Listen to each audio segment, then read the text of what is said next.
சற்று முன் கிடைக்கப்பெற்ற மிக மிக முக்கியமான செய்தி ஒன்று வெளியாகி உள்ளது. 2026 சட்டசபை தேர்தல் திமுகவிற்கு மிகப்பெரிய ஒரு தோல்வியை ஏற்படுத்தும் என்ற தகவல் தற்பொழுது கிடைக்கப்பெற்றுள்ளது.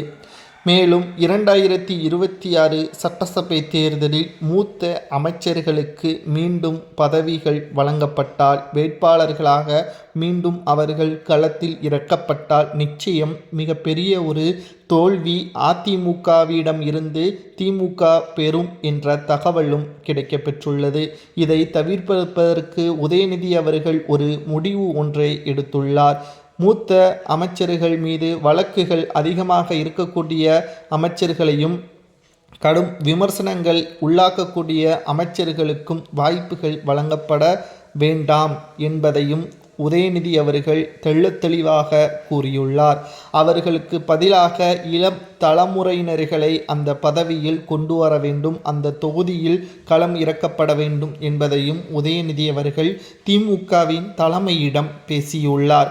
இதனால் திமுகவின் மூத்த அமைச்சர்கள் ஓரம் கட்டப்படுகிறார்களா? இதனால் கட்சியிலிருந்து கூட மூத்த அமைச்சர்கள் ராஜினாமா செய்வதற்கு சூழல் ஏற்படும் என்ற தகவலும் கிடைக்கப்பெற்றுள்ளது. ஏனென்றால் உதயநிதி அவர்கள் திமுகவின் தலைமை பொறுப்பேற்க வேண்டும் என்றால் மூத்த அமைச்சர்கள்தான் இடையூறாக இருக்கிறார்கள். அவர்களை ஓரம் கட்டினால் தனது பேச்சை கேட்கக்கூடிய நிர்வாகிகளை அந்த இடத்தில் வர வைக்கப்பட்டால் நிச்சயம் தலைமை பொறுப்பை ஏற்றாலும் தன்னுடைய முழு சுதந்திரத்துடன் திமுகவை கட்டுப்படுத்த முடியும் என்பதுதான் தற்பொழுது உதயநிதி ஸ்டாலின் அவர்களது எண்ணமாகவே இருக்கிறது. 2026 சட்டசபை தேர்தலில் 200 தொகுதிகளுக்கு மேலாக திமுக வெற்றியடைய வேண்டும் என்ற இலக்கை நம்பிக்கையுடன் வைத்திருக்கிறது. அதில் எந்த ஒரு பிரச்சனையும் வந்துவிடக்கூடாது, அதற்காக எந்த ஒரு எல்லைக்கு வேண்டுமானாலும் நாங்கள் செல்வோம் என்பதற்கேற்ப உதயநிதி அவர்கள் முடிவுகளை எடுத்துள்ளார். இதனால் அமைச்சர் துரைமுருகன், KN நேரு, பொன்முடி இவர்களது பதவிகள் நிச்சயமாக மாற்றப்படும்.